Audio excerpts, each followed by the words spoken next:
اگر اس دنیا میں خوش رہنا ہے تو ایک بات جان لو کہ تمہارے رونے سے کسی کو کوئی فرق نہیں پڑتا۔ آج کی آیات کا ترجمہ۔ پناہ مانگتی ہوں اللہ کی شیطان مردود سے۔ شروع اللہ کا نام لے کر جو بڑا مہربان نہایت رحم والا ہے۔ بعد اس کے یہ کہ مجھ سے سرکشی نہ کرو اور مطیع و فرما بردار ہو کر میرے پاس چلے آؤ۔ خط سنا کر کہنے لگیں کہ اے اہل دربار، میرے اس معاملے میں مجھے مشورہ دو۔ جب تک کہ تم حاضر نہ ہو اور صلاح نہ دو میں کسی کام کا فیصلہ نہیں کیا کرتی۔ وہ بولے کہ ہم بڑے زور آور اور سخت جنگجو ہیں اور حکم آپ کے اختیار میں ہے، تو جو حکم دیجیے گا اس کے انجام پر نظر کر لیجیے گا۔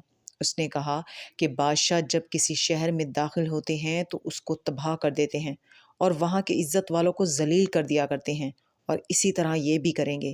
اور میں ان کی طرف کچھ تحفہ بھیجتی ہوں اور دیکھتی ہوں کہ قاصد کیا جواب لاتے ہیں۔ صدق اللہ العظیم۔